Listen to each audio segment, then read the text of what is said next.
get some music. Oop.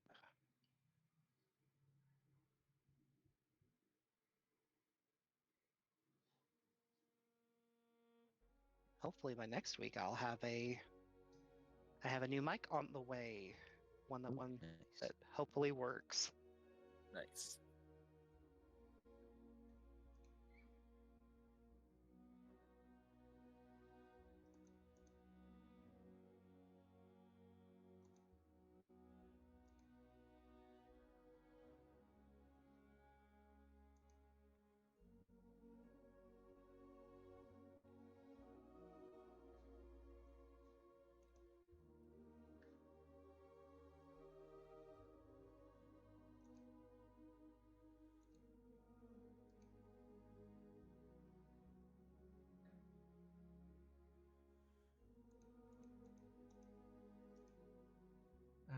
What?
Okay.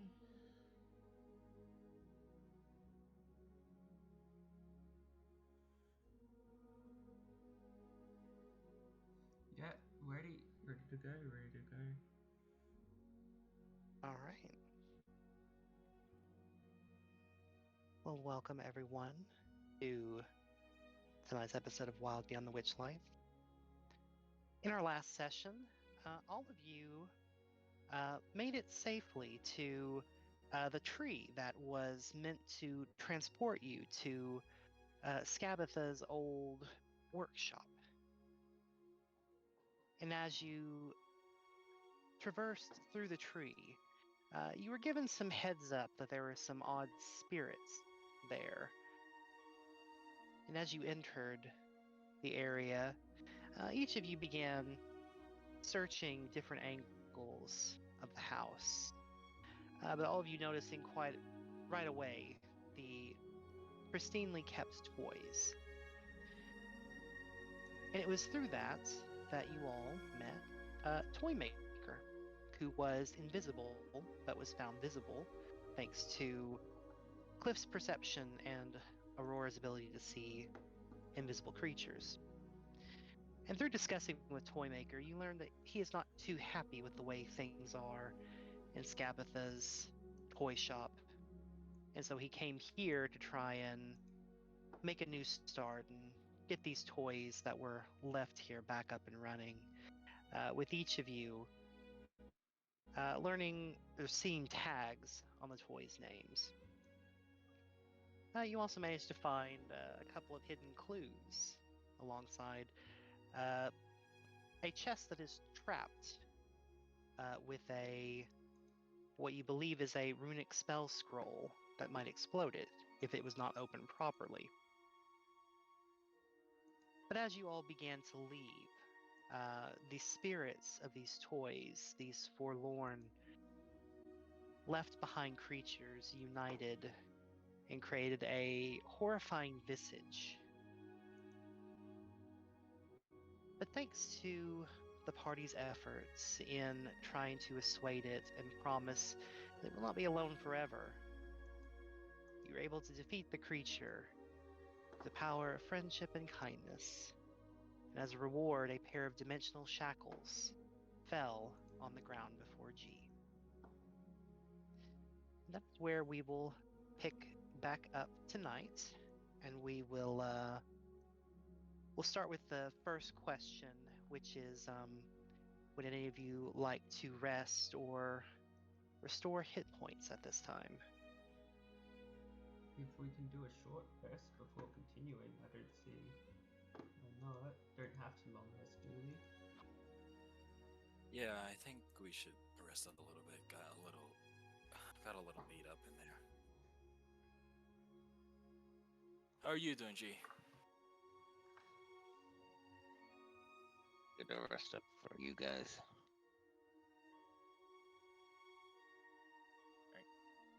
Yep. I guess we're taking a short rest then. Yeah. Short rest, right? All right. Yeah, short rest. All right. You may go ahead and roll any hit die that you would like. Mercion's gonna roll some. She took a couple of hits there.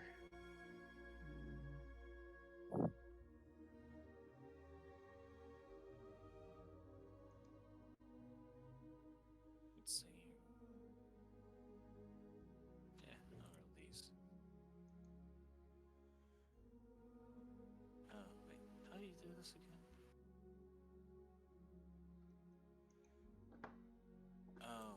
Oh, okay, there we go. That's it. You have to mark it down. Sorry, I always forget how to do healing through hit die. Yeah. How do you heal through hit die? So you go and click on the long rest, and Short rest. So yeah, I I did it 3. wrong. You select 3, and then you click on the number, Oh, you and gotta it click should on the roll number. it. Yeah, you got Okay. yeah, you gotta click on the number. That's- I forgot to do it like all together at once. So I messed up. yeah. I wanted to do 4 hit die total. So I'm gonna spend those for hit die. There we go. All right. And any abilities that you recover as a result of a short rest, those also recover at this time. I would be brought back up all the way to. Oh, gotcha. Aurora has 62 Oh. hit points currently. Yeah, that's right.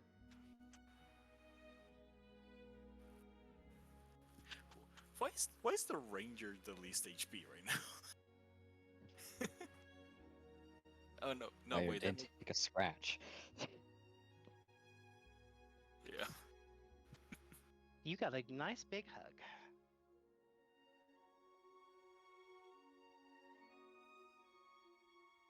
All right.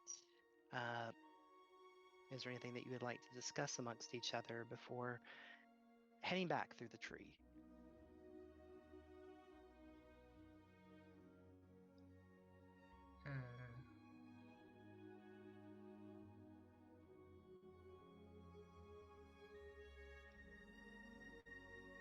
Not that I can think of.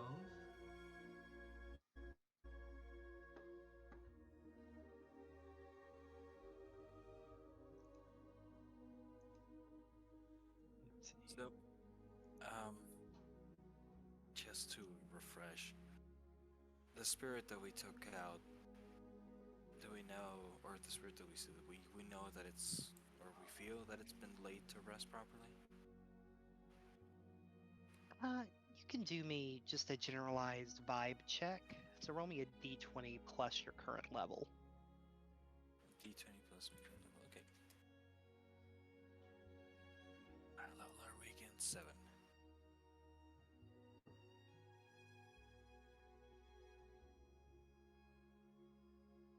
It's hard to tell precisely, but you did notice as it began to slowly fade away, leaving behind an important item.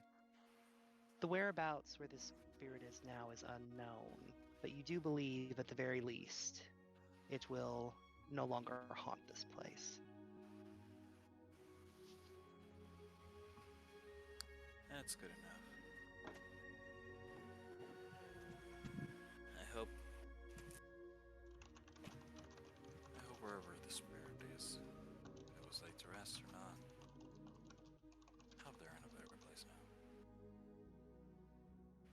comes to these toys, let's make sure that we keep it.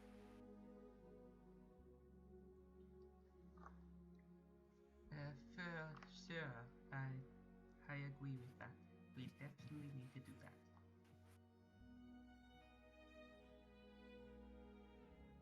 You know, actually, I've been meaning to ask, G. Once we find sure, and once we take out,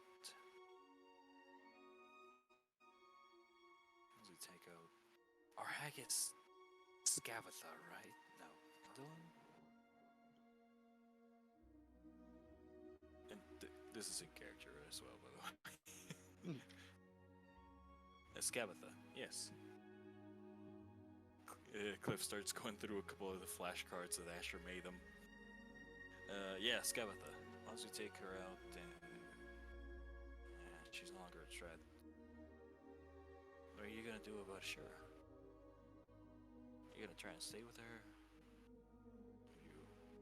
You gonna keep going with us and maybe meet her again at some point? Have you thought about that?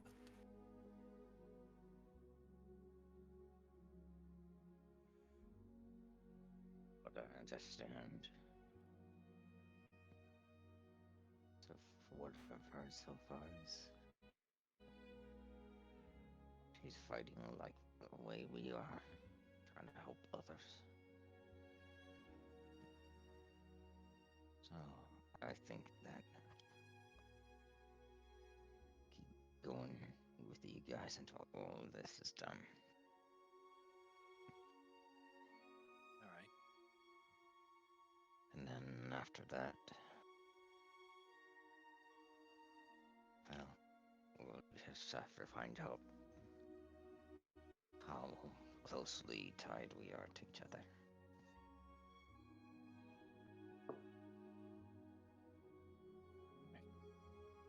That sounds good to me.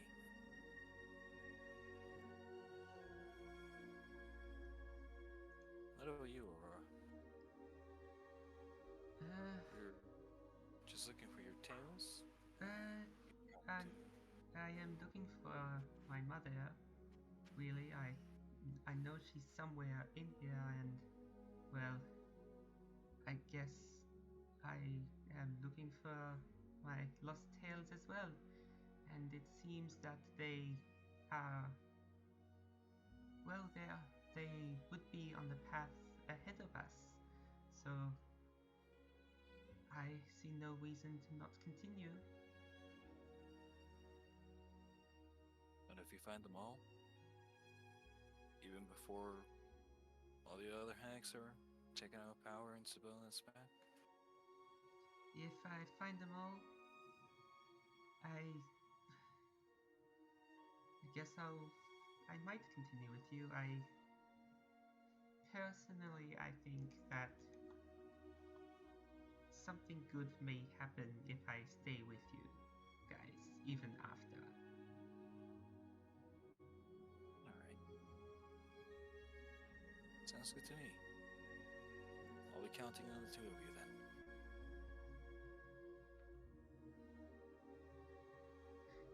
Well, it's good that you counted two of us, because at least you can do math still. Like, I may be forgetful, but I'm not that dumb.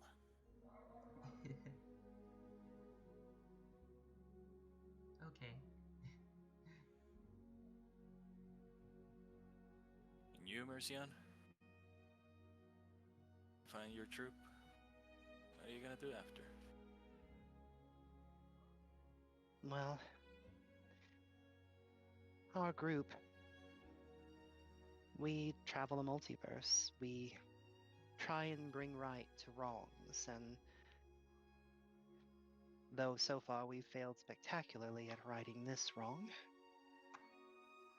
once I find my companions, I intend to go on and follow where Braveheart leads us to next.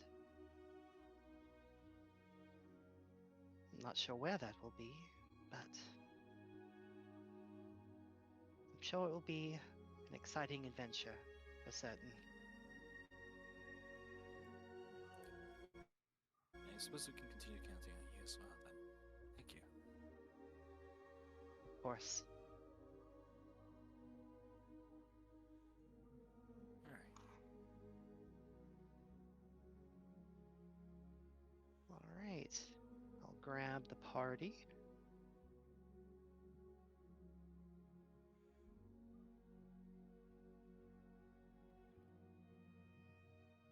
And as you all head back through the tree and end back up where you originally started, move this over.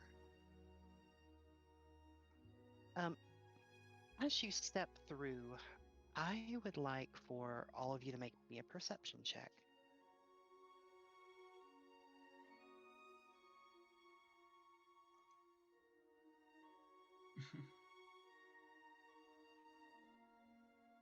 All right, you all are able to catch this as I update the music. Oh, I think we're about to catch these hands.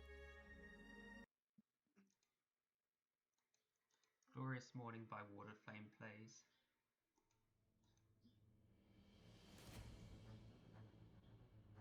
All of you see, heading from the north, perhaps you first hear it, this creaking, this guttural sound, almost like hinges that haven't been oiled in a while. And all of you see this with enough time in advance.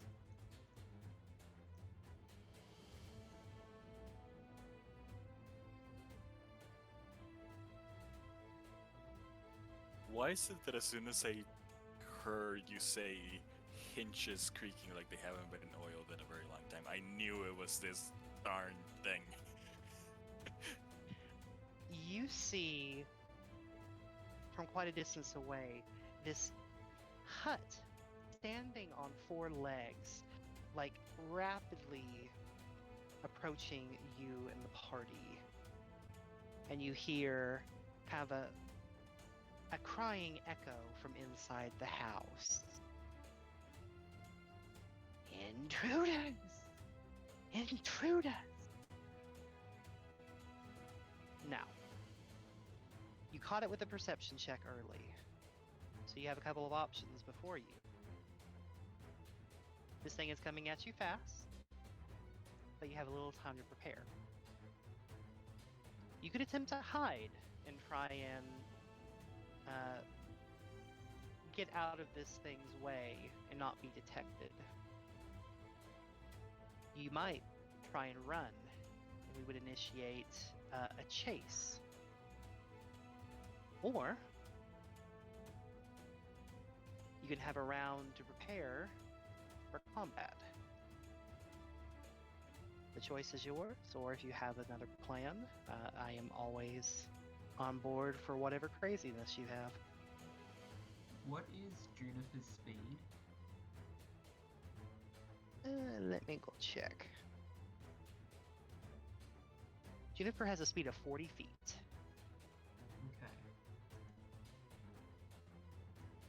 Okay. Can I get a guise of the movement speed of the hut? Actually, make me a martial check.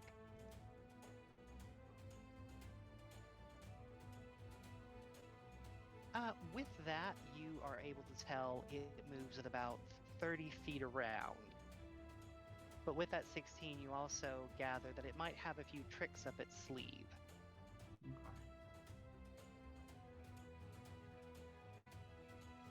I can try and make this easy to hide. See, with Juniper and Amalthea, we can outrun it. It's just that Church would lag behind. If there's a way to speed him up, we can get out of there. Do that. Maybe we can. I think I can make us a little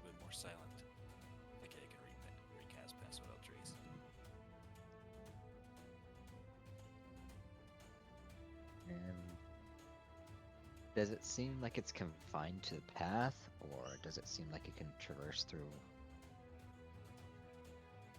the thicker foliage?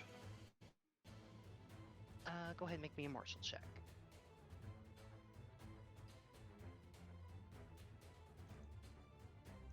Eh. Hard to tell. It is currently moving along the path.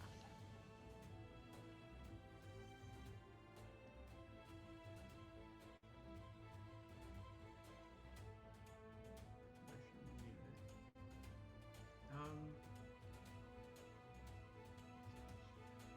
Okay, so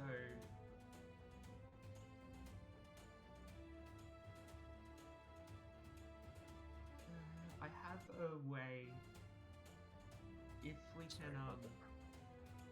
If we can find a way that's just to the side of the path with Passed Out Trace as well as Twilight Sanctuary, because dim light, for most creatures at least, induces disadvantage on perception checks.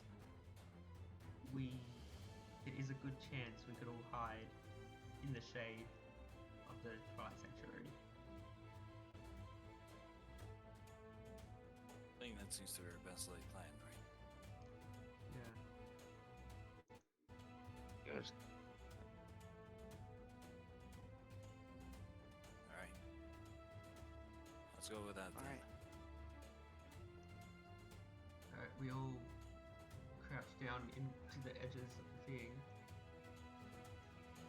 And go ahead and cast Pass Without Trace while everyone's still kind of bunched up.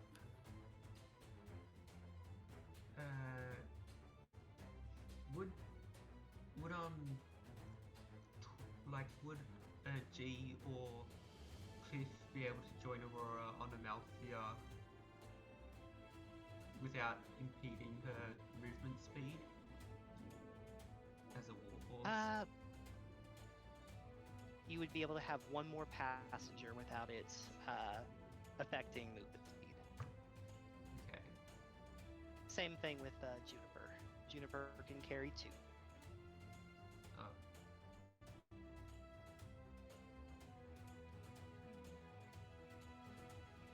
Gee, you wanna get on Church or Amalthea? Or Juniper? Yeah. I was thinking alternatively, pop out some wings if we do have to make a run for it. Yeah. I think if we were located, we're not gonna be able to make a run for it.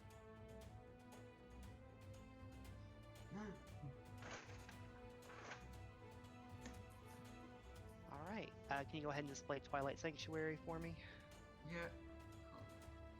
Activate it.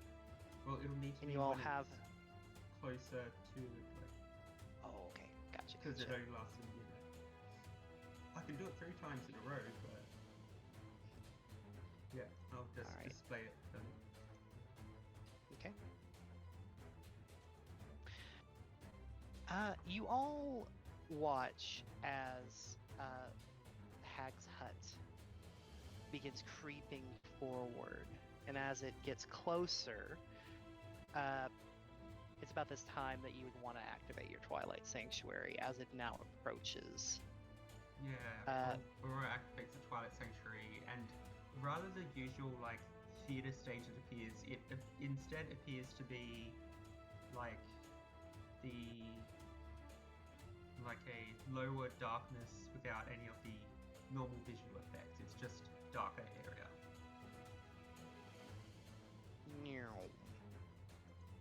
The darkness covers all of you.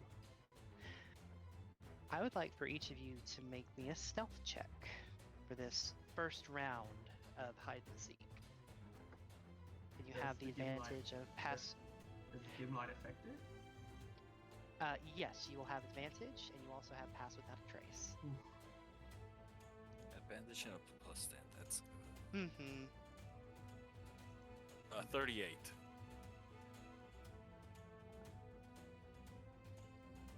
Oh dear. 34? Alrighty, and I'll have to do stealth checks for Church and Malthea as well. Or they? Just the main players for this one. I Okay. consider them kind of as part of your entourage. Mercy, you got a net 20 as well? Yep. Yeah. I don't think we're gonna 20. see much of anything here, but the hut appears during this first round and begins crawling near you. And again, you hear this echo, this booming sound. Where are you? I know you were there. And the house kind of begins climbing on the awakened tree, and you kind of watch as it just kind of, almost like a spider, kind of purports itself on the top of the tree, and the house begins to slowly keen its head around from side to side. Need another round of stealth checks at this time, please. Maintaining the advantage and the +10. Also, does the hut count as a creature or a structure? You can make me a martial check for that since we're in a new round. 30. With a 14, you can't quite make it out. It is walking very unnervingly, and while it has aspects of creature-like tendencies, it is also just a solid object. You can't quite tell at this time. Let me get Mercy on. 23.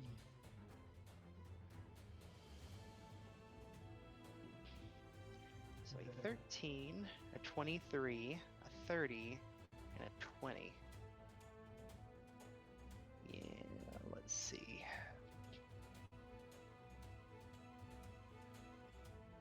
You as a group, as a whole, succeed over this as well. And the hut kind of continues its gaze all around. Climbs down on the tree and kind of begins moving to the south a bit more.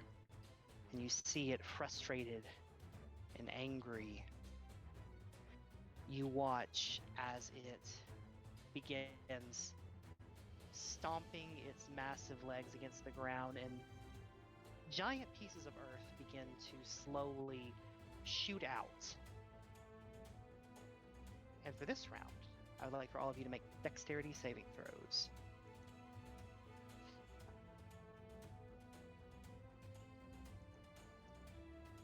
Oh shit.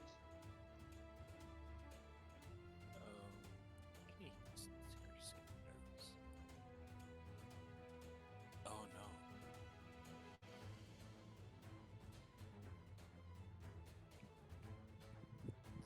All right, all of you watch as these massive hits, or these massive tracts of land come up and strike at you.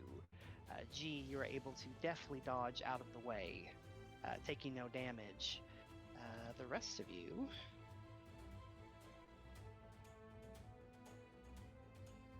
take 21 points of bludgeoning damage. Oh, Oh, wait, my oh, God. yeah, hold on. Yep, that's right. Oof. And for each of you that were struck, make me a Constitution saving throw to see if you can hold in the urge to make noises. Wait, no. Was I doing a dex save or a dex check? Dex save. Oops, I just did dex check, but it's the same modifier, so it doesn't matter. So what is it? Constitution save? Constitution save. I have to make 2. Because Pass Without Trace is a concentration spell. Oof. Which would you like me to make, or which one are you gonna take? Let's do your first one as your noise check to see if you make any noise. All right, you're able to succeed that. And Aurora, you succeed as well. You roll for Mercian. I think every other con save would have to be. Yep. It would be half the damage taken, right? Yep, 10 or half the damage taken, whichever one is bigger. Okay. So a 19 or higher. No, half the damage. Meow. Oh. Oh, yeah, whatever. Okay. Yeah, half the damage I think would still be 11, so it would not be enough. Oh, I'm so sorry. I saw 21. Ooh. Yeah. No, because half of 21 would be 10 and a half, and you always round down. So actually, you do succeed. Oh, you do round down? Yeah, I round out. Alright. Okay, alright. It's Okay. Yep. something else that rounds up. Most of it's round down. Okay. Just barely. Okay. Okay. I'm sorry. I don't know why I was having 38 instead of 20. I don't know what I was. I think you Yeah, saw anyway, the so- 3. I think you saw the 3d8. Oh, yeah. That's probably it. Yeah. All right, so you manage to maintain your concentration. And as Mercian cries out, one more round of stealth checks. This one will be still get past without a trace, and you are still within dim light, and the creature is rampaging. So I'll say you still have advantage due to Twilight Sanctuary. Hmm.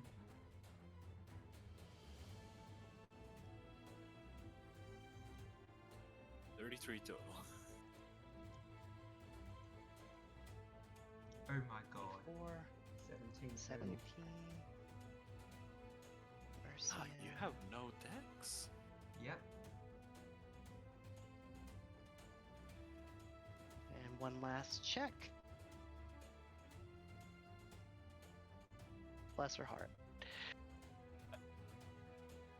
Alright, you watch as the creeping hut, just in a rage.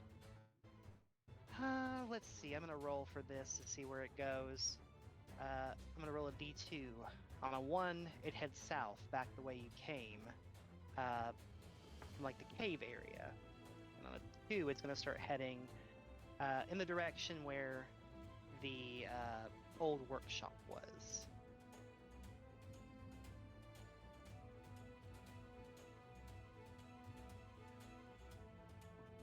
Alright, and you watch as the creeping hut begins angrily stomping southward, back in the same direction you had all originally started from.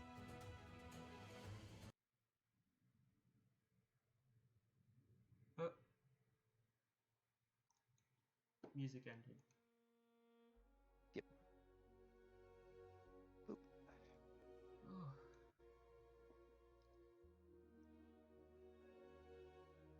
You all kind of stay there for a bit, waiting for the danger to continue passing.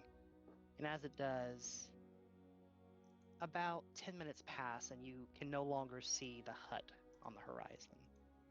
Also, while we're doing that, everyone got a classic, the Golda Razzle Dazzle of 1d6 plus 7 temporary hit points, and yeah, however many that got us. I suppose it could have reduced the damage of the earthquake, but too late for that. All right, go ahead and roll me a Twilight Sanctuary, and we'll give everyone some temp hit points. 12.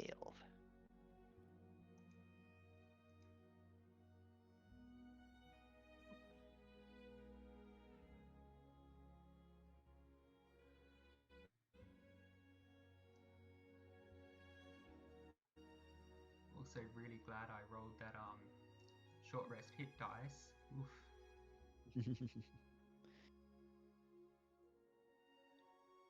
All right. Elizabeth kind of takes a deep breath and watches as the hut goes on. All right. If you're all ready, I'll show you the way northward to get to our tunnel that connects us and Little Oak. We'll first need to pass through a small area of forest. There is an unfortunate situation, though. We will have to. We'll probably have to pass some pixies.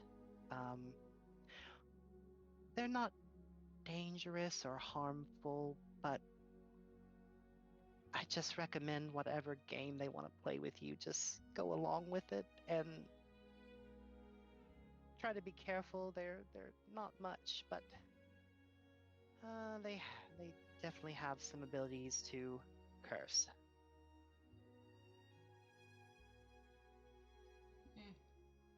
And they don't have to abide by what the Dryad.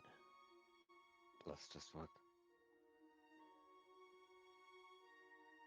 I gather that they probably can't do anything too horrible to you.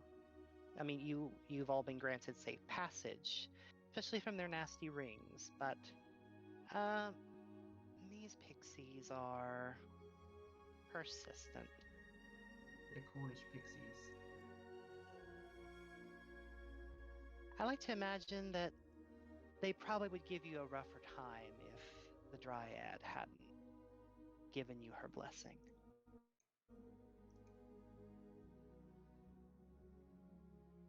But once we reach there, it will probably start getting dark, and hopefully we can get ready to rest and then head on to the tunnel soon after.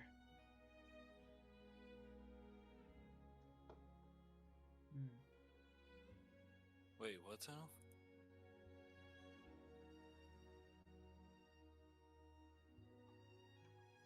The tunnel that connects this part of Tither to Little Oak. That's where Oh. everyone. That's where everyone is staying. Oh, right. The secret tunnel. Secret Secret tunnel! Oh, that one coming a mile away.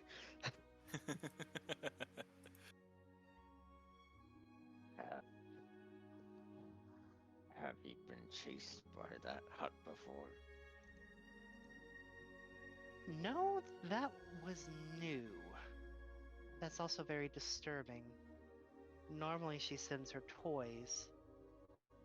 I wonder why she didn't send her toys. She kind of gets a scrunched up look on her face. Probably because we took a Muslim out.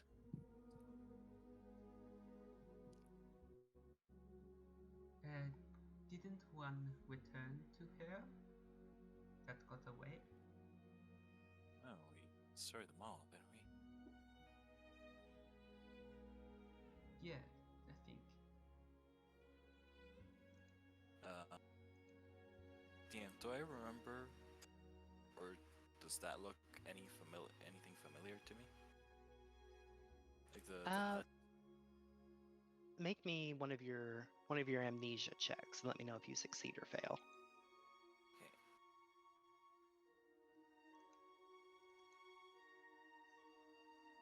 Fail. What a weird hut. You've certainly never seen one of those before. You know, it's weird. It's the first time I've seen that kind of thing. Somehow I kind of knew to avoid it. I don't know. Would Aurora know of that sort of hut through any both her ancestry, parents, and all that stuff, or just a lost Feywild connection sort of thing? Go ahead and make me a history check. This one an advantage because the information gained would be different. Okay. With a 15, you do recall bits and baubles throughout your travels, some through the Witchlight Carnival, certainly there are hags out there other than these three, and certainly you have kind of heard story of them being able to animate their houses or places of residence or uh, just basically buildings in some cases that are important to them, animate them, make them quite lively. Uh, Sometimes it is made in order to protect something that is inside the house, while other times it is something that is meant to be used more as a weapon. And in some cases, it's just they like to travel in style.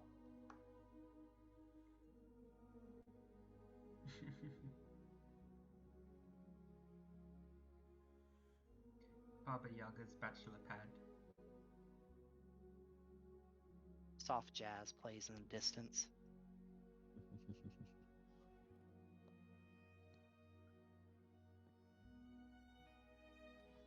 No, it's just some hags, when they are strong enough, they make a moving house.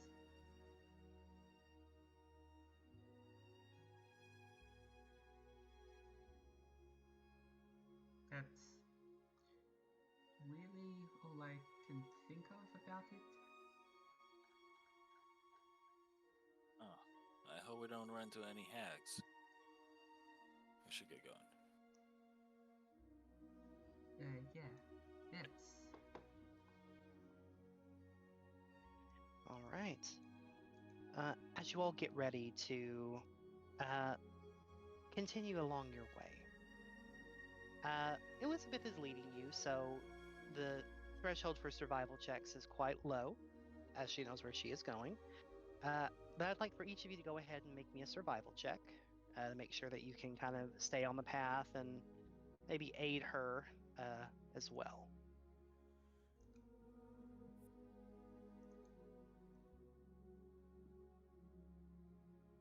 Survival. Here's my survival. Regular roll, please. I'm terrible at that. I'm gonna guidance myself. Cause I forgot I can do that. Yeah, 9. Oof. So that is 2 failures, a critical failure, and 1 success. I would like for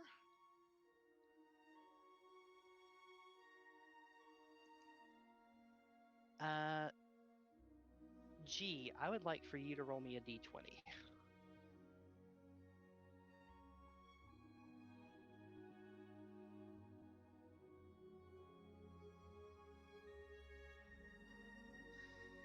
Okay. You all begin traveling along the forest path, kind of keeping an eye out for any roaming huts or other dangers.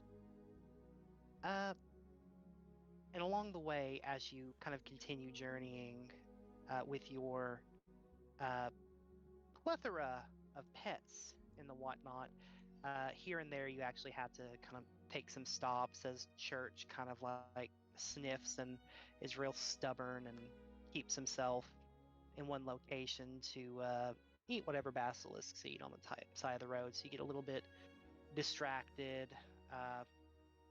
And you find yourself kind of wandering as Elizabeth, distracted by all of that, kind of gets off course. And you all arrive. And I'm going to section off this map for a bit.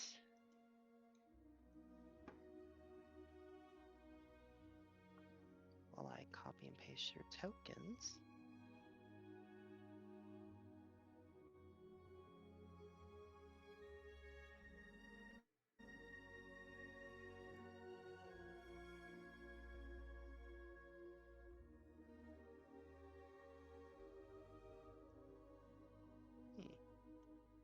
They are not pasting. Copy.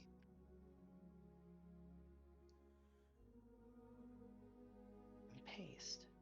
There you are. Actually, I had to right click and do it that time.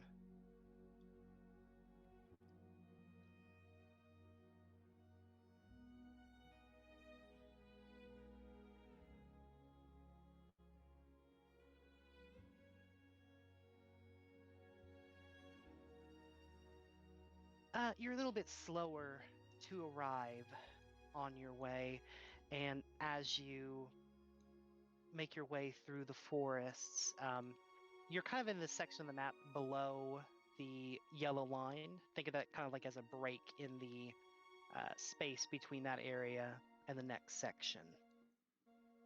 And as you kind of arrive here, you all kind of get a sense of unnervingness begin to wash over you. If you don't care, go ahead and roll me perception checks.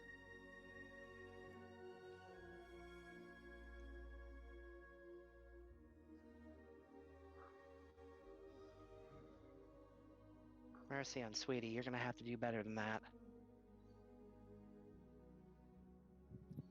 Alright, I'll bust out the tequila bottle. Well, at least Smart it's kitty. at least it's the, how do I say this kindly? The replaceable NPC?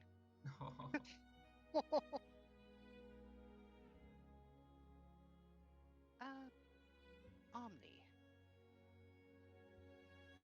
You are able to kind of begin to hear this strange squeaking noise. Uncannily like an unoiled hinge, but not at the same degree as the last time you heard it on the house. This one's much smaller, much quieter, probably coming from a very tiny creature. And you feel that it is following you from the south.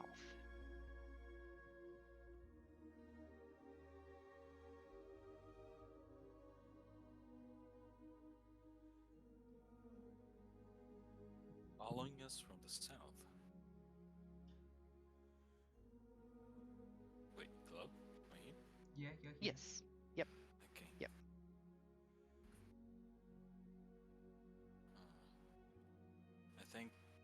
I think the house is about to come back. Well, kind of far away, but I think it's about to come back. Oh, great. I can try and make us hide again, but there's really... This place looks like it's less populated in trees, right? Yeah, and just to clarify, again, I may have misspoke. You heard a similar squeaking noise, but it comes from a much smaller sounding creature. Omni's intelligence would be able to know that it's not the house coming back. Intelligence of 0. It's not a That's negative. not Hey, broad. he's a ranger. He knows how to listen. Okay, then. He's wise.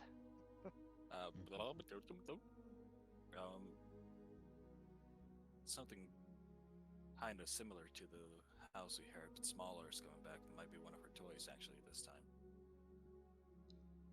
Maybe we might be able to take this one out, or we can try and hide again. But there's really less to hide around now. Are there...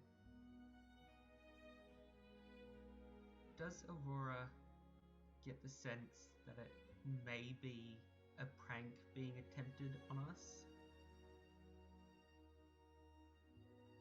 Like a pixie, perhaps? Make me an insight check.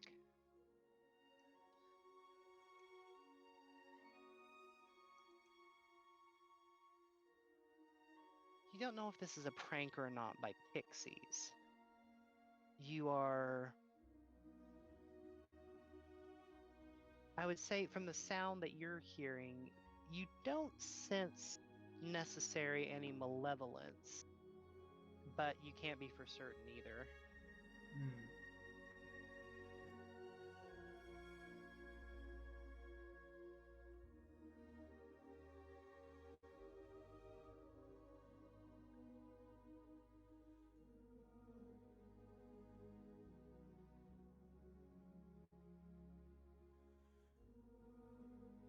Well, I guess we just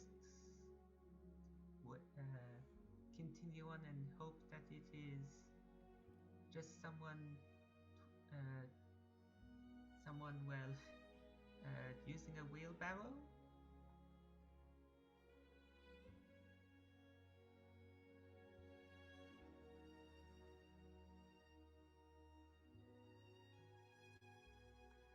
Yes, we'll just have to keep an eye out then.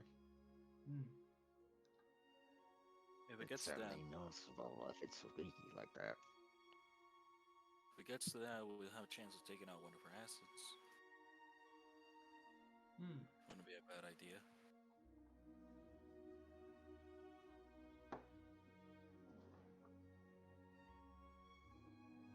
Let's keep moving, and Yeah. we'll keep an eye out on it. Ignore the scary noise and continue walking. Ah, yes, you're the smart person in the horror story. Oh no, not ignoring it. Look out for it, but we need to keep moving. All right. So we should. And as you continue along the pathway, I've removed the yellow border now, as you're now able to fully explore this map. As you approach like this little, it's not necessarily a river, it's more like a creek. It would come out about to a medium creature's ankles.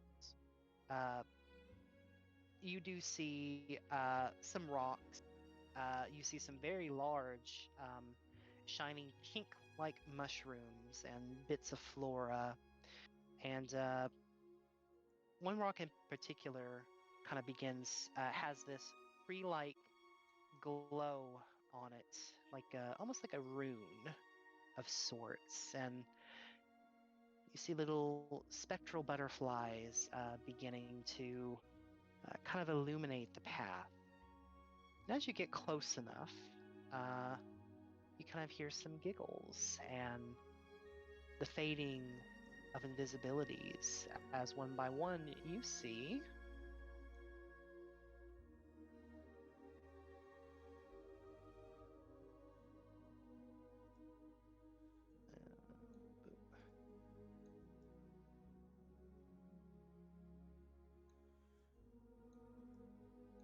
you see giggling pixies, each one of them small creatures, kind of flittering and floating above designated areas.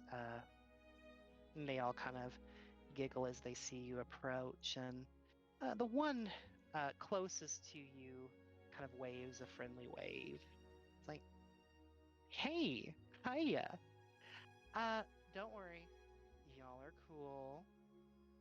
Little Miss Dryad told us, don't ensnare you for life or anything. So come on over. Come join us. We've got some tea. We've got, place for you to rest your weary bodies.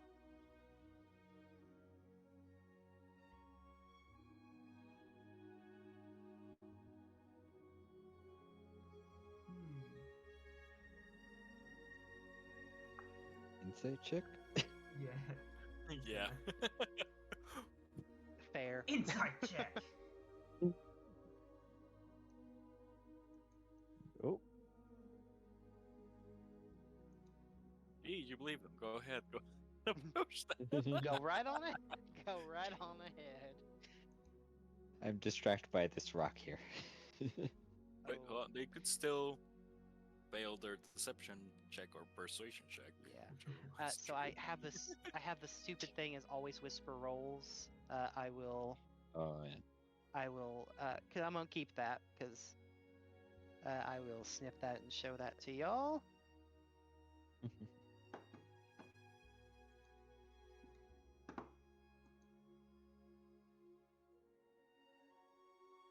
And that one.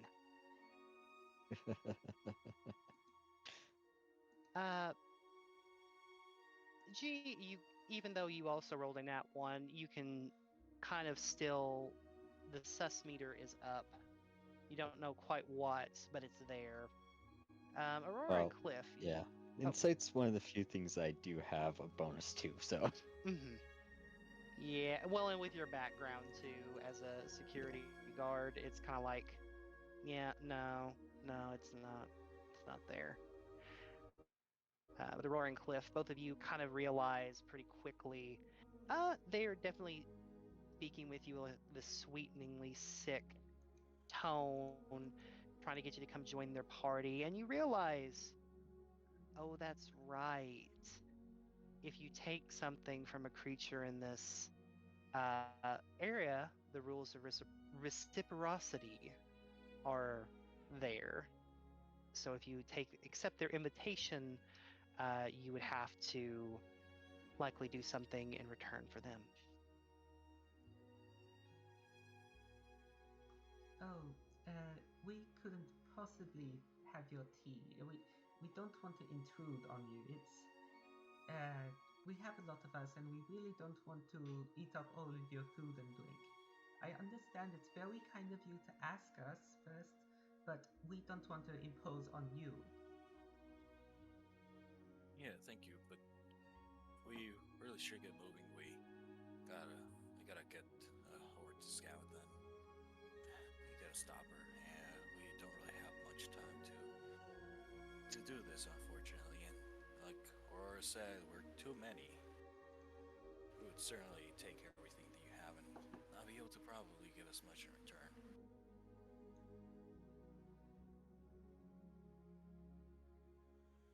Upon hearing Scabatha, they all kind of begin to look at each other in surprise and kind of look back at all of you once more. And the one in the front, she drops the act at this point, and she kind of sits on the edge of one of the mushrooms and goes,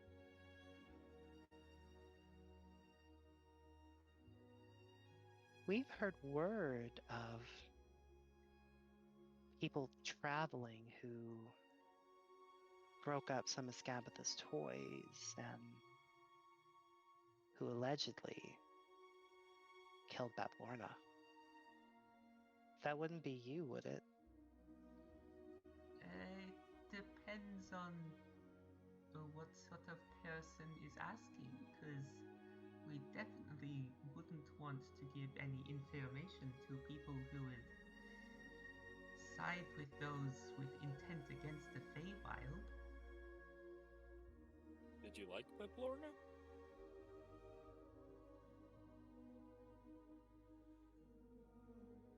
Make me persuasion checks, both Cliff and Aurora.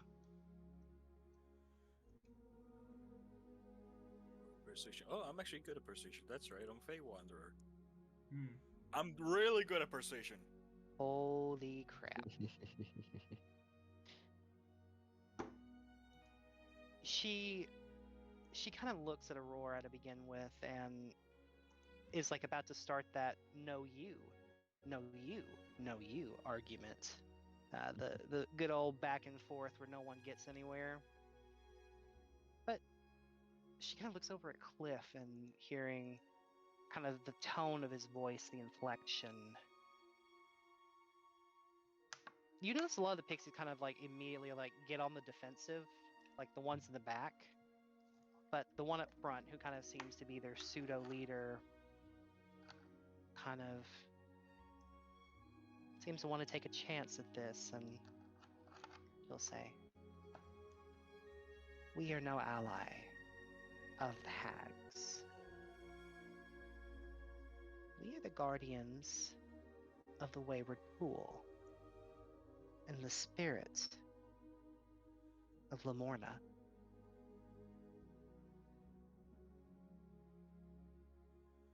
Does Aurora And if you- recognize Lamora? But I'll let you finish your speech first, and then we'll continue Yep. on that.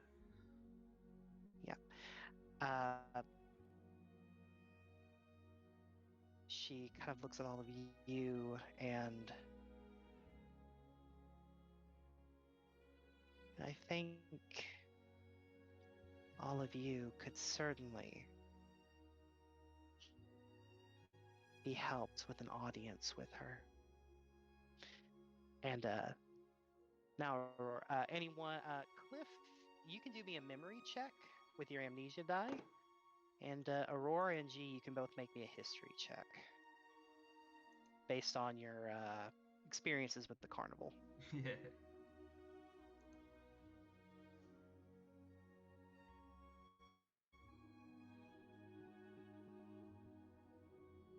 Oh, those are rolling very low today. Just a quick thing. They're guardians of the what pool? The Wayward Pool. The Wayward Pool. And also followers of... How do you spell that? Let me see. Lamorna. Lamorna. Oops, had all caps on. All good. Uh, Candy. G. You don't know specifics, but you do recall whispers every now and then from Witch and Light, possibly during times when the carnival was going through rough patches. And you remember overhearing them one day after a kind of a heated security detail meeting, where another child had gotten accused of going missing, and you remember them talking about risking it to seek out someone named Lamorna. And that name you kind of kept in the back of your head, thinking it might be something to research one day, but then, well, all of this happened.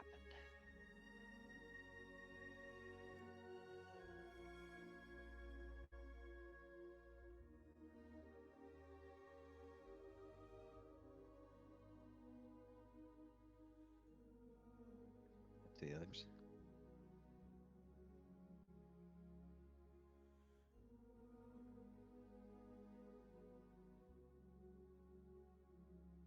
Yeah. So, The I didn't get that oh, right. go They're ahead. a good person or they're a bad person? I'm not really sure what you're saying. The pixie will. You notice the rest of the pixies in the background kind of all stand down now. They're no longer at edge, and the leader at the front.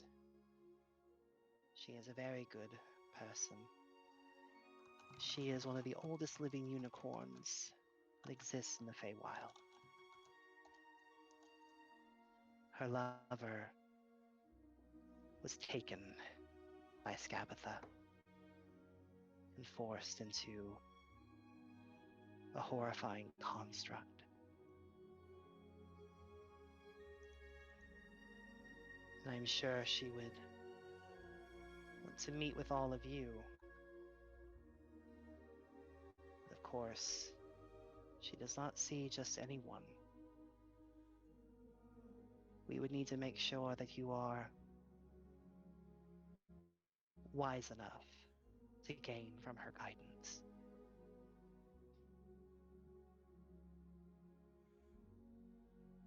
Says the DM to a party of wisdom-based characters.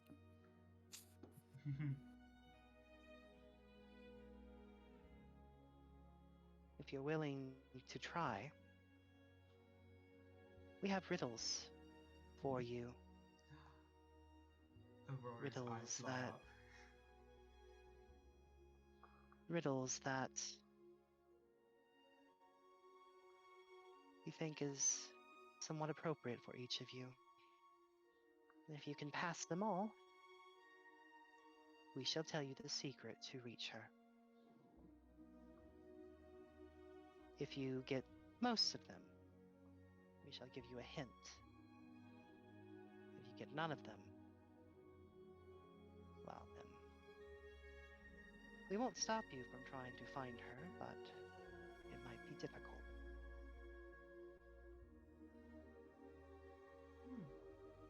Cliff looks to Aurora. It seems to me that you're very excited about this, Foxy. Wanna give it a shot? Oh yes. Well, one great man once said that the greatest form of writing is a pun, right? As it takes a lot of effort and time and dedication to make a good one. And in my experience, a riddle, more often than not, hinges on a pun, which means that riddles are very fun to think of.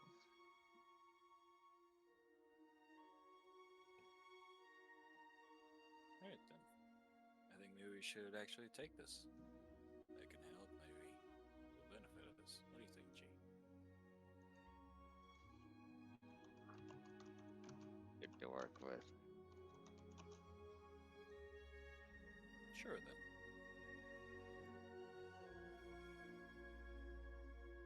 I'll accept your challenge.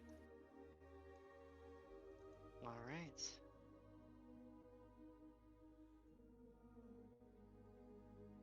Cliff. Oh god. I was not ready. Let's go.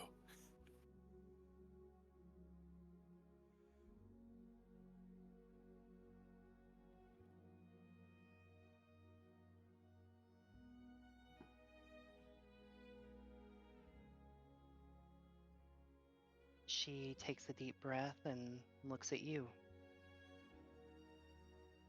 I am cherished and I am hated. Even if I am lost, I remain with you. What am I?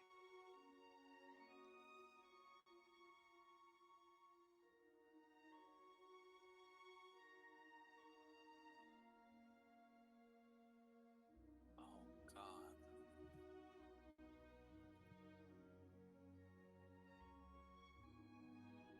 I am cherished and I am hated. Even if I'm lost, I remain with you.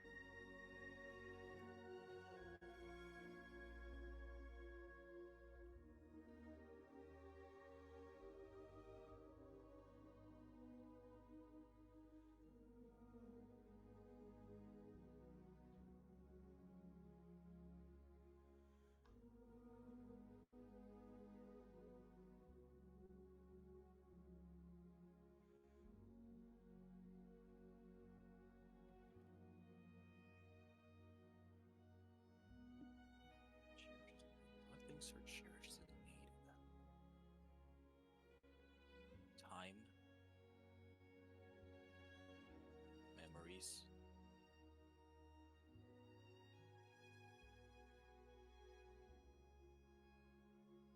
Love. Sometimes it is hated by others.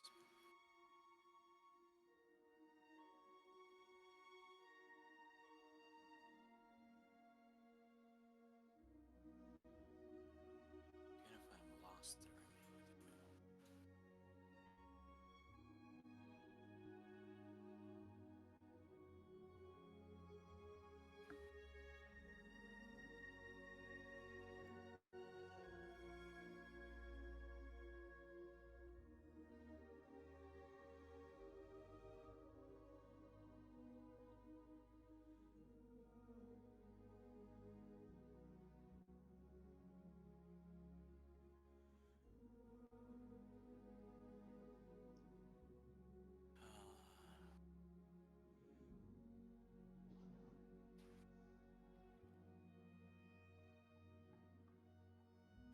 Okay, I'm really blanking on it right now. If Cliff would like, he can make a wisdom check for a hint.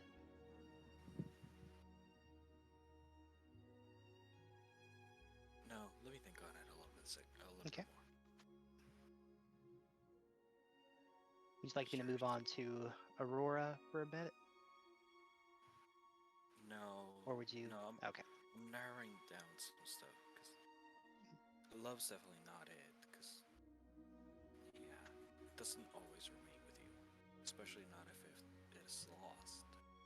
Time doesn't remain with you if it is lost, and you can't cherish and hate time. You can't cherish and hate love. But you have good memories and you have bad memories. And I know from experience that even someone with Alzheimer memories back every now and then. So I'm gonna go with that. Memories. All right, is that your final answer? Yeah.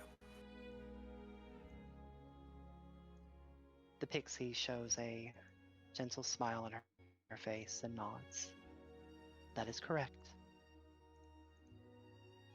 The memory is cherished, but some are quite hated. No matter how long they're lost, they always have a way of coming back to you.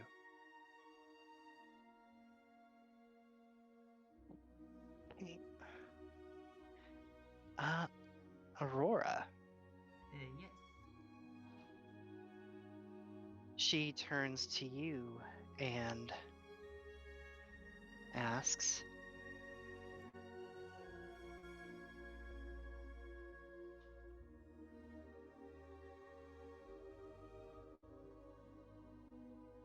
I fall but never break, and I break but never fall.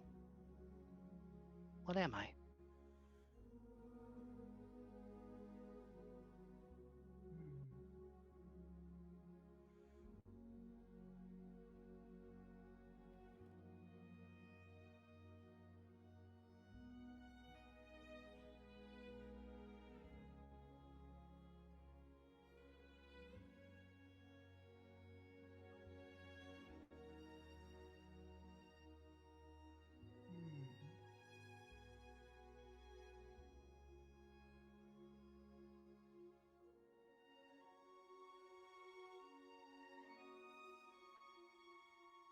Oh, fall.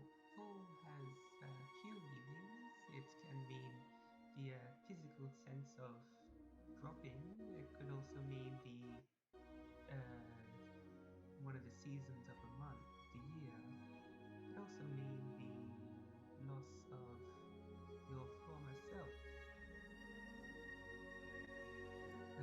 Wake can be a stop in time. It could also be something quacky.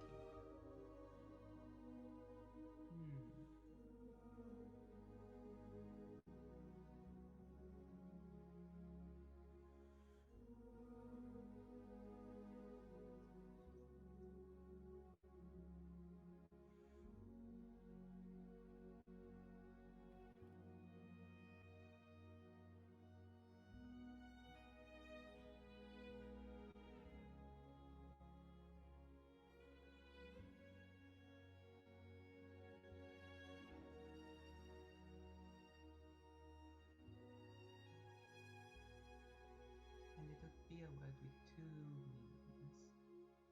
It would be funny if it was fallout, though I don't think that's a case.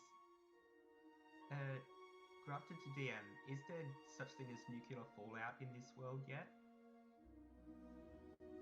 Not yet. Give that till season 2 of Shattering the Eclipse. Right. So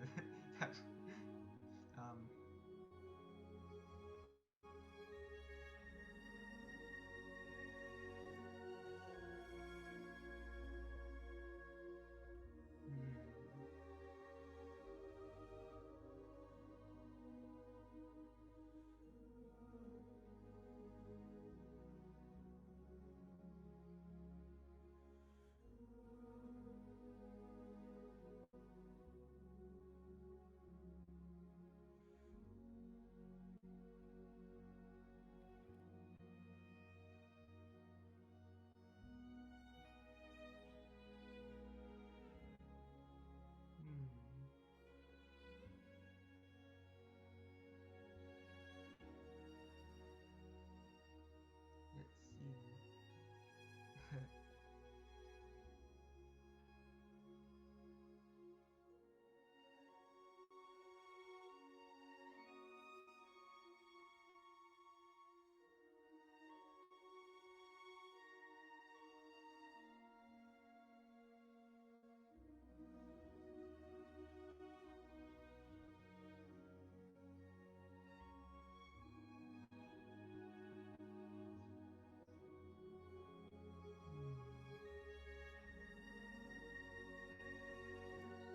Would Aurora like to no, make a wisdom check for a hint? Let G do his, like, his one while I think. Okay. And G, while Aurora is contemplating on hers, the pixie turns to you and gives you the following riddle. I can break. I can be attacked. I can be given. I can be kept. I can be crushed. Yet, I can be whole at the same time. What am I?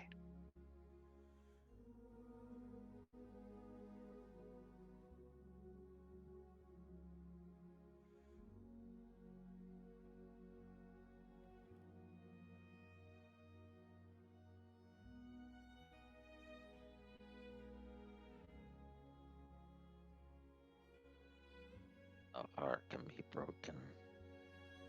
Heart can be attacked.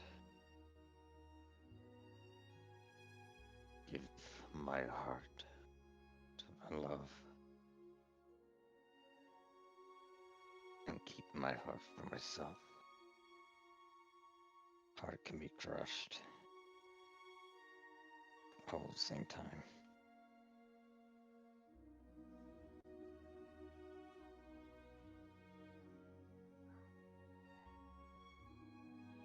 Is that your final answer?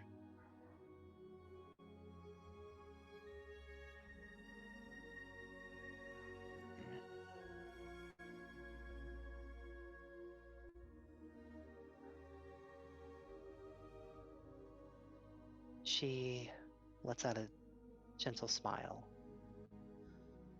and nods. Yes, it is a heart.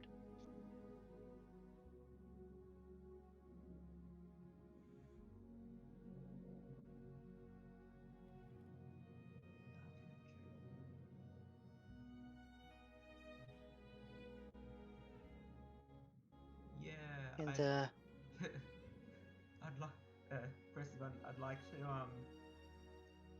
phone a friend. Nah, yeah, wisdom check, because I think I know what it is, but it's up to interpretation if that answer fits. all right, go ahead and make a wisdom check.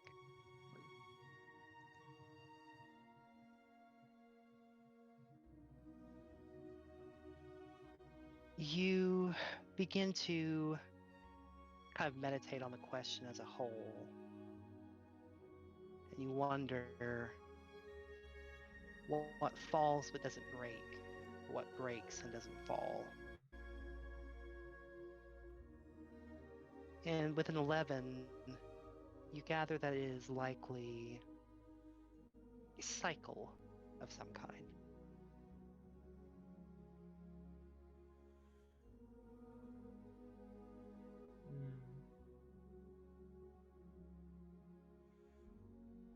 And if you do want to phone a friend and get assistance from the party, you're more than welcome to. Yeah, because phone a friend. Because it's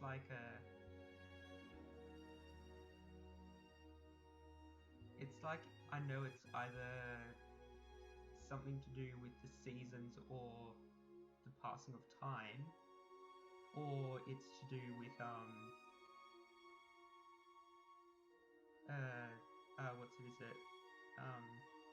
joke. I just asking the others, see what they think.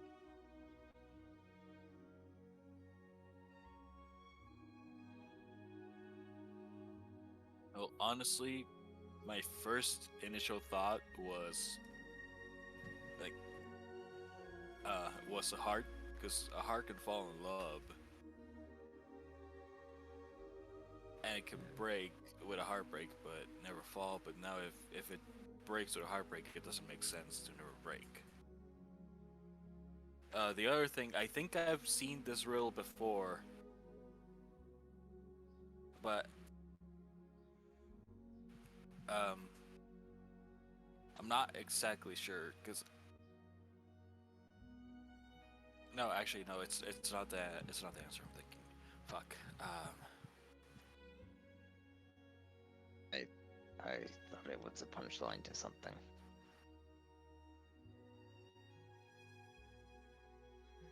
I mean, I Hey, could. bud. who said it? It's like, oh, what am I like? Oh, you're a pixie. No. Uh,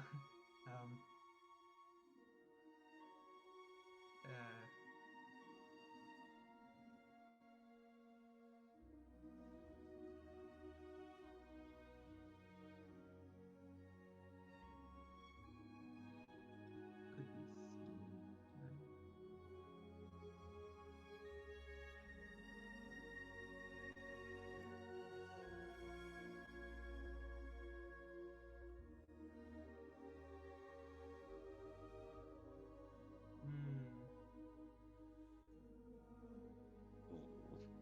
be Burn. it's like I want to say night, but like it could be. I don't know. It could be the fucking. I know it's stupid, but the daylight cycle, because there's day break, right? But never day fall. Or dawn break, never dawn fall. And like, yeah, then fall here. No, it actually could be because it's daybreak and nightfall. Yeah. So, yeah, the daylight cycle. Final answer, daylight cycle. The pixie nods, a smile on her face. She would have also accepted Twilight as well. Yeah. Yeah. Oh, yeah, She Twilight, nods okay. and she applauds your efforts and we'll take a moment to point out a path down the way. And she comes up to each and every one of you and just gently taps her little tiny finger on each of you.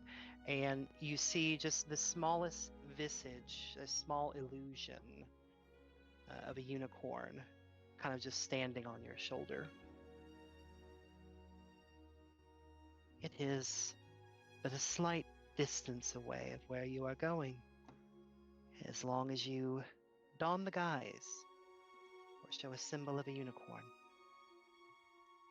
you shall find your way. And if you hurry now, you might just make it in time for nightfall. Gonna wait, no, there isn't a McDonald's nearby. We can't unicorn.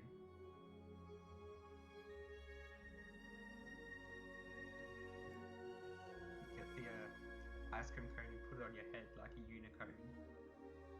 Oh, gotcha. Okay, gotcha. Yeah, it was a trend in Australia a long time ago. We had the little Burger King crowns. I remember that as a kid.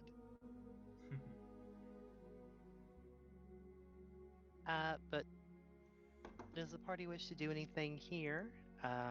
Ask any questions or do anything before heading along towards this wayward pool where a spirit seems to be waiting for you?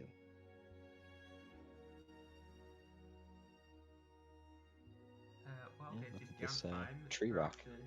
We'll be right back. Okay. Don't kill God without me. Too late. God is already dead.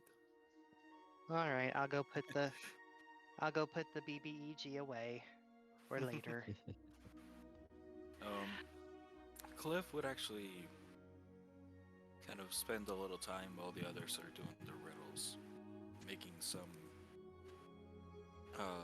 leaves with druid craft or like some chamomile flowers and a little bit of lavender and a little bit of jasmine.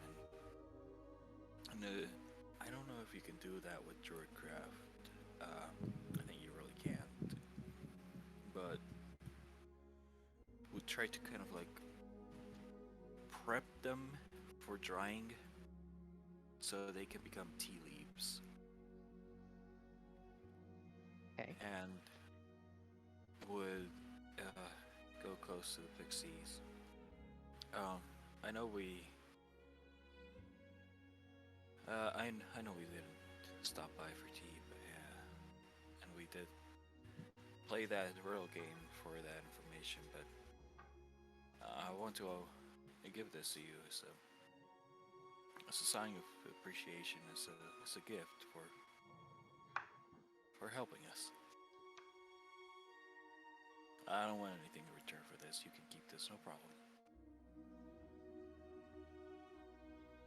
She will take the tea leaves quite happily, and you notice she like pulls out from underneath one of her mushrooms like a beautiful assortment of little satchels that you recognize as varying blends of teas, and she adds this to her collection and will kind of smile and say, "Very well. I accept these without anything in return. And instead, I will pray for the safety of you and your friends." Aurora says, thank you.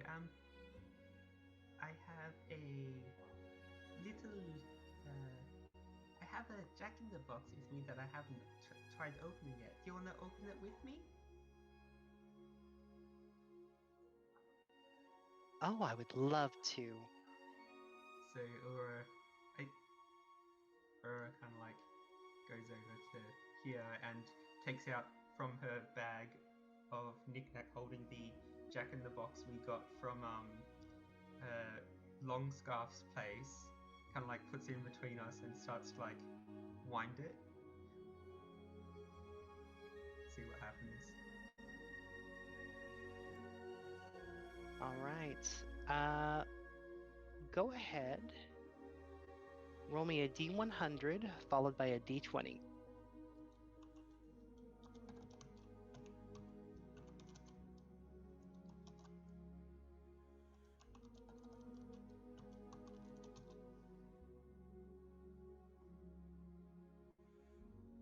right, a 13 and a D20.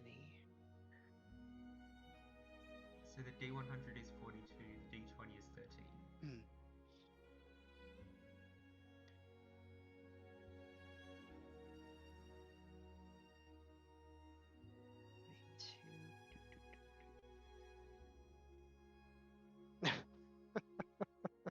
Oh no.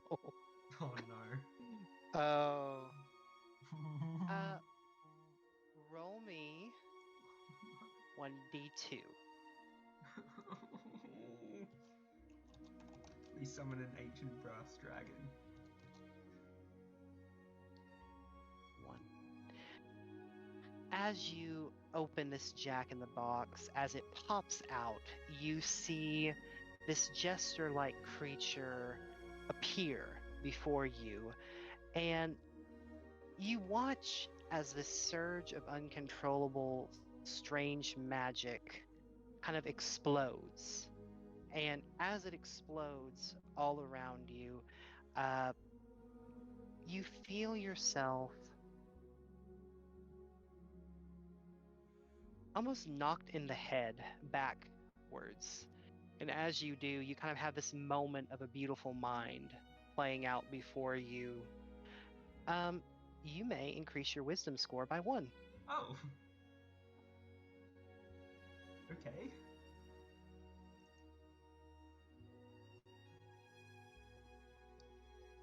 Cool.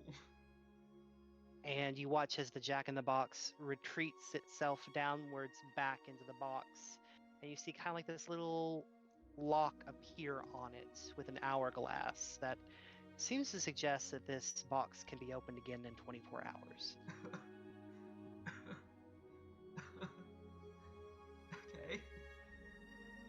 Aurora suddenly feels 20 worth of wise. Aurora kind of gets knocked flat on her back and is like spread eagle, like, and just bathing in the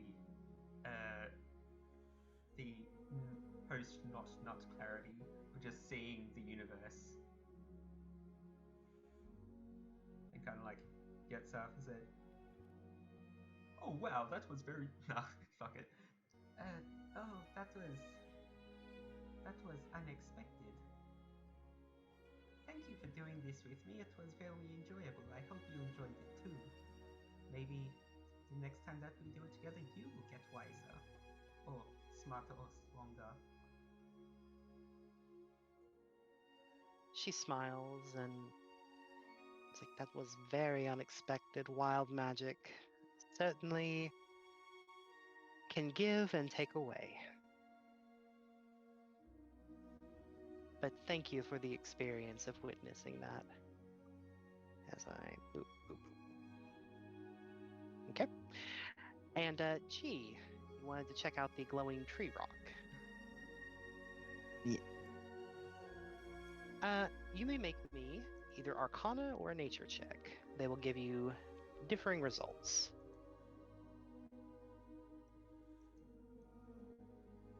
Let's go with nature.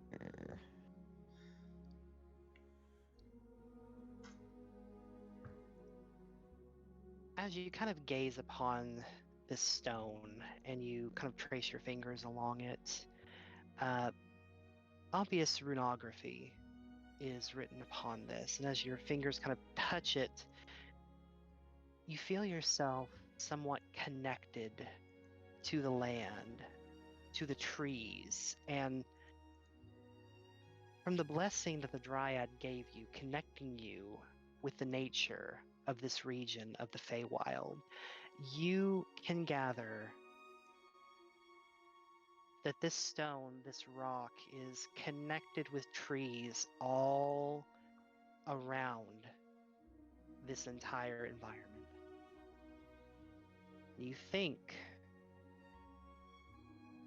you might just be able to try and connect and see something somewhere that might be able to give you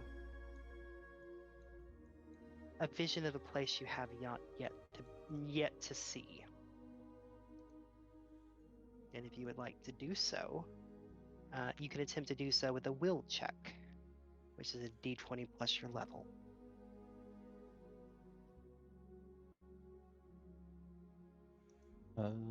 Want to use it to try to locate and identify what that squeaking noise is. Okay. Oh, plus level, right? Mhm. Okay, so sorry, with 23. Oh.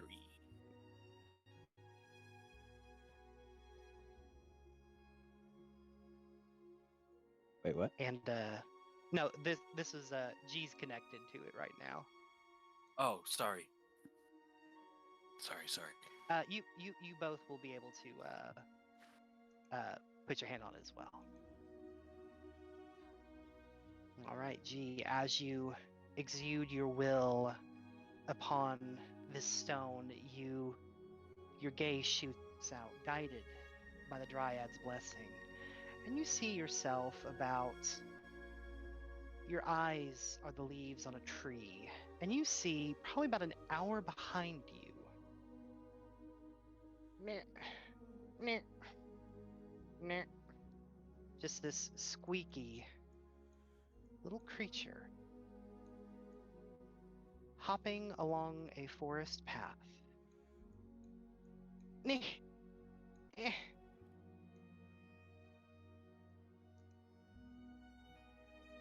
You see a small sentient oil can, dented, a little bit rusted, and from the sounds it makes as it hops to and fro, you hear only a small sloshing of oil in the bottom of its can, and it just keeps hop, hop, hop.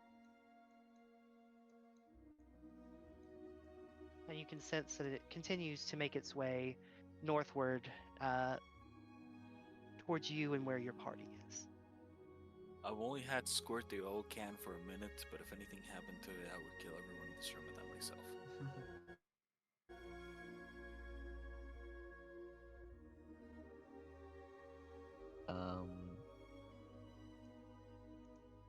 Yeah, can I get a general like vibe off of it? Go ahead, make me both an insight and a perception check.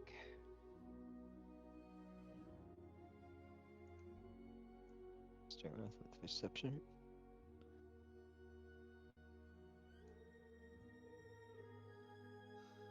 Okay. With a 7 perception, it's hard to hear as a tree.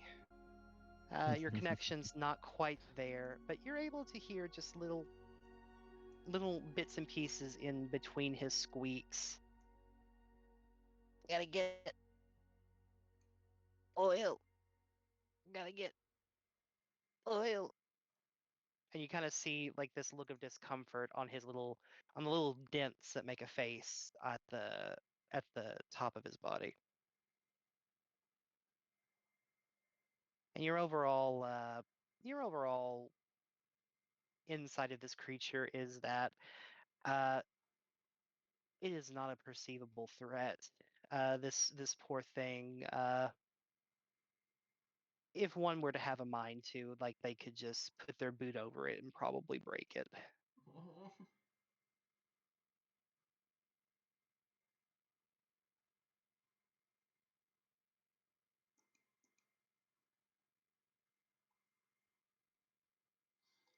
Oop, Well, music.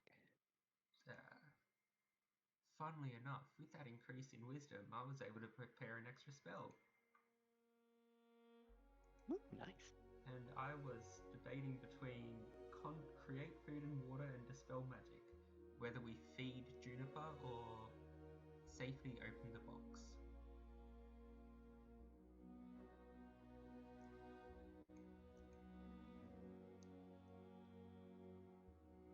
I've decided to feed the owlbear, even though it might run off if I do.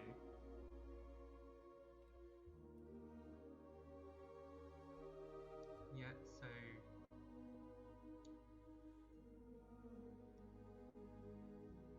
does G share about the oil can? Yeah. How far behind is it?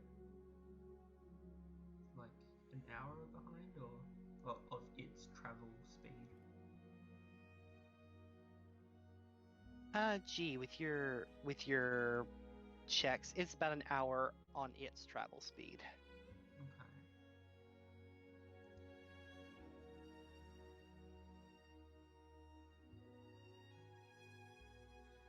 Okay, so do we,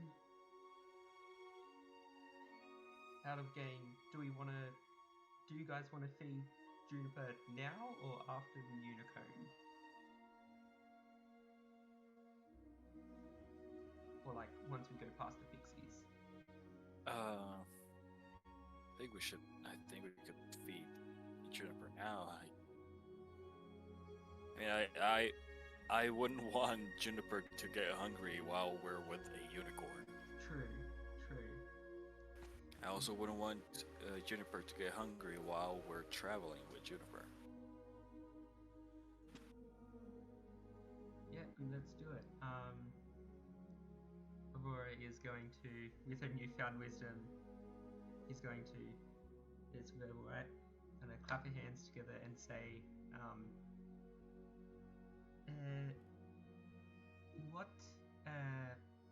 what landmass likes to eat a lot? A gorge! And cast create food and water. I knew that's what it was. I was already expecting it. Still pretty fucking funny. But it took so much to hold back saying your mom. Oh no! I haven't got my soundboard ready, but the urge. But yes, as the oh good lord. Thank you. 45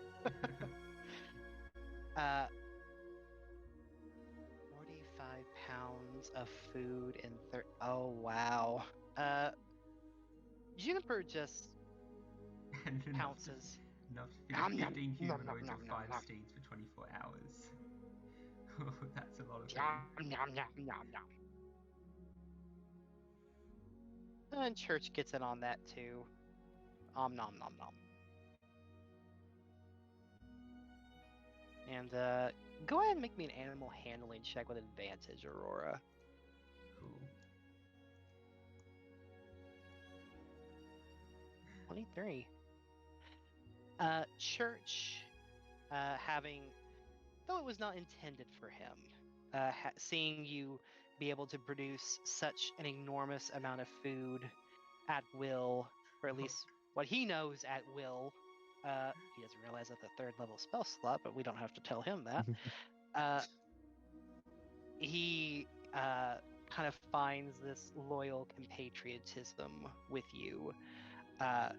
So where previously your DC for commanding him was 10, you can now safely find yourself as this creature is will take actions that you ask of him. Cool. Sick. And Juniper, just pouncing on this food, kind of increases her bond level with all of you, seeing as you were able to keep your promise.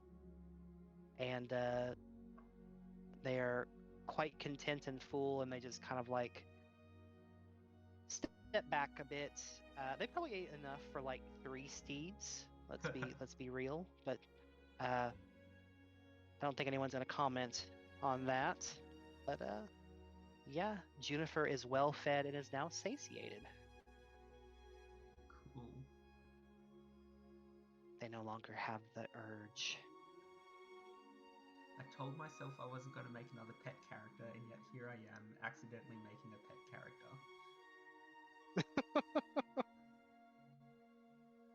It's fine. Every group needs a zoo.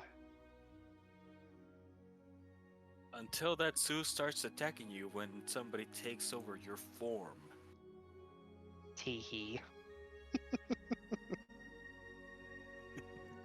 It's just a shame that y'all didn't bring Saga with you. Oh god. But yeah, so G, do you share about the tree rock with the party? Yep. Oh, come on, guys, wanna have a look at this?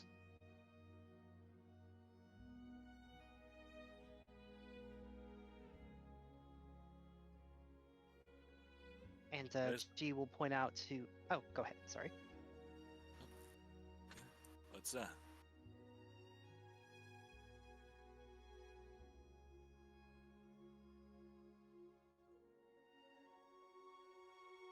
Eh? Rock is connected to the trees. Does it speak for them?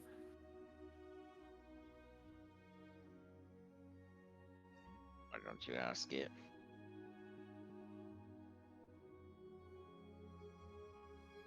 It's a rock that speaks with trees.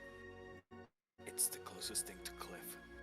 Cliff kneels down, kind of inspecting the rock, kind of like figuring out the minerals that it's composed of and the markings on it. Places his hand on the rock, starts talking to it. Hey, hope you don't mind this. Just wanted to ask, do you also speak for the trees? G says you're connected to them. As you place your hand on the rock, with the Dryad's blessing around you, you feel the energy flow through you.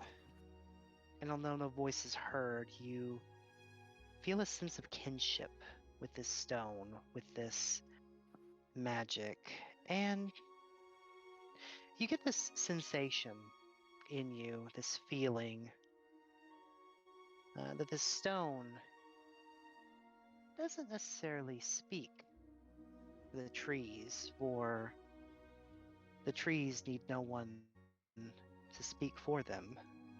They are quite strong here on their own. But that it allows them to communicate with each other. He is sort of their, I hate to say the word hive mind, but he is what links them all together and allows them to know of danger. And in a roundabout way, and in a roundabout way, the rock realizes, oh, I do speak for the trees. I am the voice of the trees. But they just talk to each other. Alright, that's cool. That's pretty cool. Thank you. Rock didn't realize that, but yeah, they kind of do speak for the trees. They just usually talk within each other. It's kind of like a translator, I guess. Maybe like a mind link, a root link. I'm not really sure.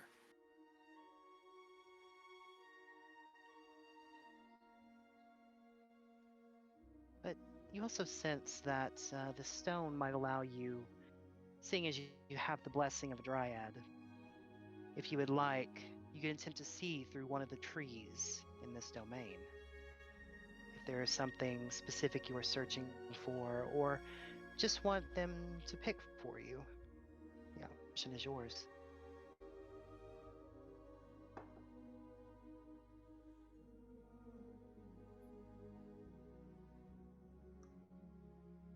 I want to try and see if they can find saffron.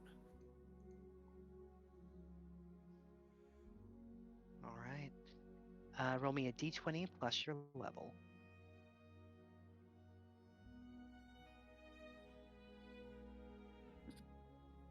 14.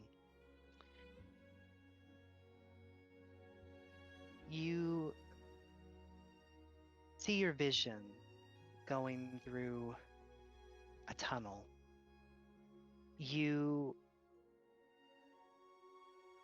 feel yourself through the roots of wherever this domain is, deep in the earth, and you feel your vision kind of tunnel upward into a bright sky. And you see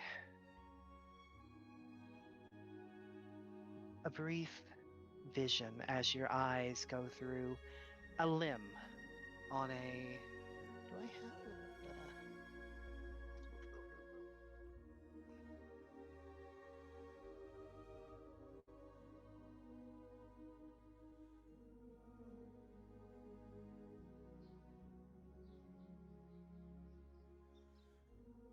You see your vision popping out through one of these branches on this very large sentient tree, and you kind of feel just little waves of his mind, of his nobility, of his strength as you peer out through one of the branches.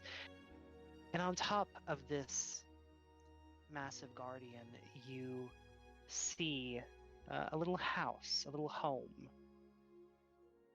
And you see tons of children running through it, laughing, giggling, while you also see several armed individuals kind of stationed around the area. You see one in particular that stands out to you, this massive blue Oni woman who stands at the head of this house with this massive club in one hand and a massive blade in another. And right beside her,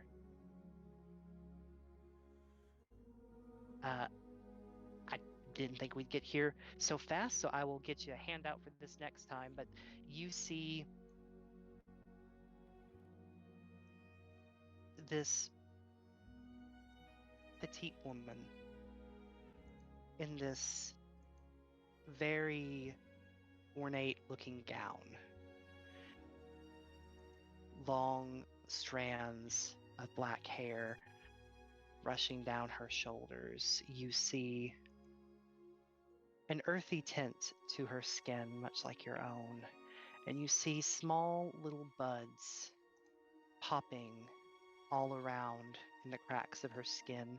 And you see around her, each of her wrists are just these large plumes of, make me a nature check.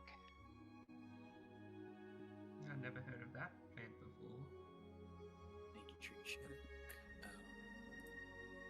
It's a DM's favorite. Nature check. Here we go. Can I guidance myself with this? Yes, you can. Okay.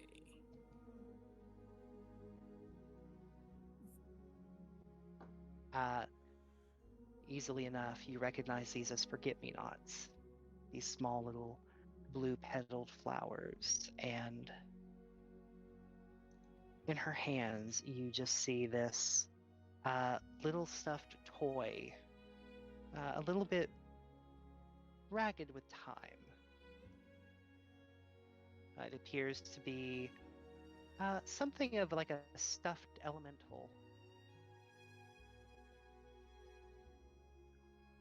Go ahead and make me a perception check to see if you can hear anything. Sorry. Here? Mhm. Okay, so then the advantage would not apply to that.